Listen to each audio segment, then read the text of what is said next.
रसिकों के संग के प्रेम प्रकट नहीं होता। रेमन रसकन संग बिनु रंच न उपजय प्रेम।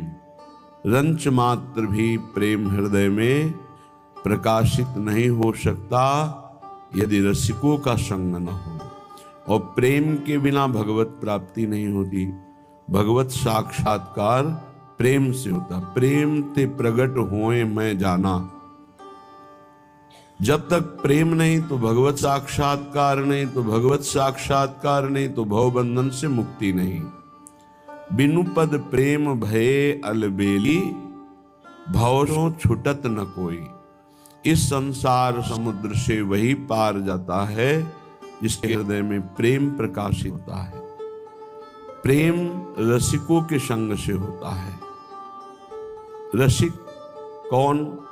यद्यपि संपूर्ण संसार में उनका यश व्याप्त है, पर वो निकुंज में सदैव दासी के रूप में, श्री जी की सेविका के रूप में, प्रिय सहचरी के रूप में हर समय सेवा परायण रहते हैं।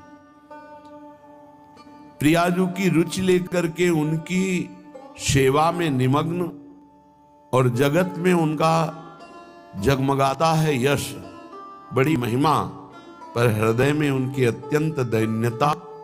प्रियालाल की मन मन की रुचि जान नेह विधि अनुसरें। सदैव निकुंज में निवास करते हैं। रसिक कैसे?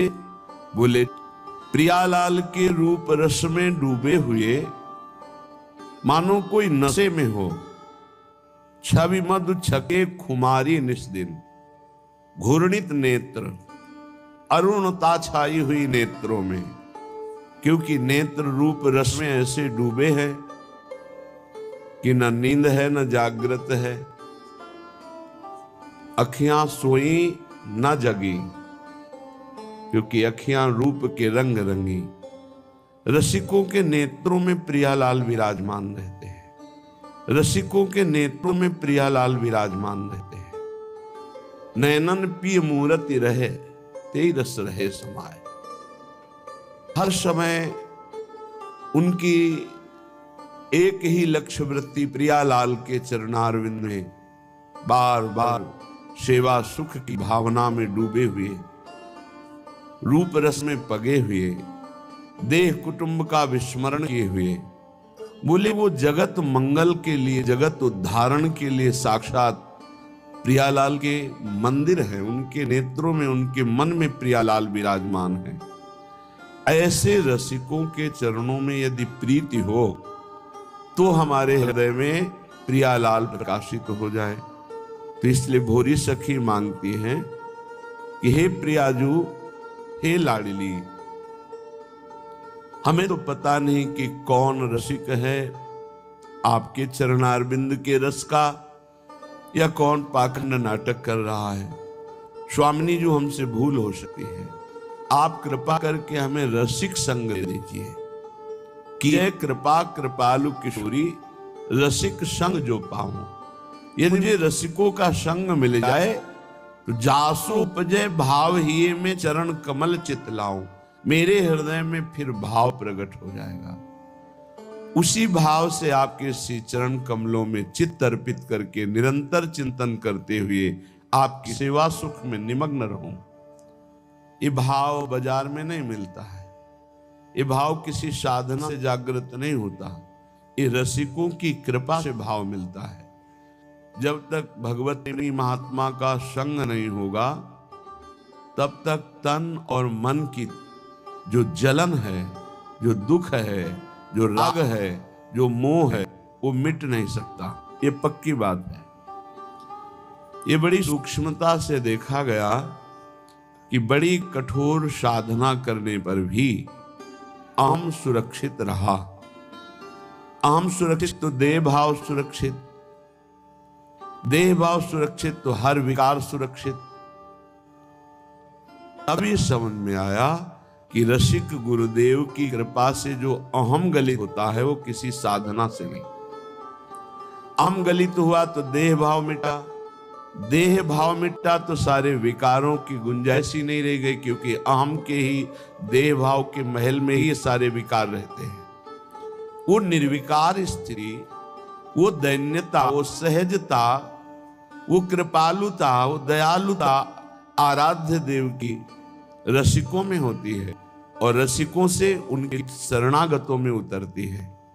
इसलिए तन की और मन की, तन बड़ा स्वस्थ है, खूब सुख सामग्री है, पर मन असंतोषी है, पापाचरण का संकल्प करने वाला है, भगवत विमुख चिंतन करने वाला है, वो हर समय जलता रहेगा। व्यर्थ की सोच, समय को नष्ट करना, संकल्प करके गंदी बातों का चिंतन करना, मानो दुख का बीज बोना है। अब मन या तो प्रभु में लगेगा या जगत में लगेगा, जगत में लगेगा तो भोगों में लगेगा, भोगों में लगेगा तो पाप बुद्धि होगी, पाप बुद्धि होगी तो दुर्गति, दुख, विपत्ति, संकट, एक क्रम है। हमारा मन प्रभु में लगा हो और तन में गलित कुष्ठ हो, कीड़ा पड़ गए हो, तो भी कोई फर्क नहीं पड़ता। मान लीजिए, अभी मान लीजिए आपका शरीर स्वस्थ है तो मन को प्रभु में लगाने का अवसर है। आप बहुत कृपा पात्र हैं प्रियाल की, उनकी कृपा को ठुकराइए नहीं। यदि आपका शरीर स्वस्थ है तो आप सोचिए, आप आसन में बैठकर बहुत अनुष्ठान पूर्वक मंत्र जप सकते हैं। आप एक आसन में बैठकर पूरी चतुरासी जी का गान कर सकते हैं। आप एक आसन में बैठकर श्रीमद् राधा सुधा निधि का गान करके प्रियालाल को रिझा सकते हैं। आपका शरीर स्वस्थ है तो आपकी साधना उत्तम बन सकती है। अब शरीर अस्वस्थ है, भगवदाकार बुद्धि है, कोई परेशानी नहीं तो शरीर जो अस्वस्थ होता है ना, तो ये मन, इंद्रियां, ये बुद्धि इसी शरीर में आसक्त हो जाती है। बस हाय हाय, क्लेश, चिंता, शोक यही बना रहता है। इसलिए यावत स्वस्थ विदम कलेवरम। बुद्धिमान वही है कि आग लगने के पहले आग बुझाने की भी व्यवस्था रख ले। आग लगने पर कुआं खोदना मूर्खता है। ऐसे ही शरीर रोग ग्रसित हो जाए, फिर सोचो मेरा भगवदाकार हो जाए, तो ये मूर्खता फिर नहीं लेगा। यावत स्वस्थ विदम कलेवरम यावत च दूरे जरा। जब तक तुम्हारे अंग काम कर रहे हैं तो सत क्रियाएं कर लो, सत मार्ग का चिंतन करो, नहीं बाद में पछताना पड़ेगा।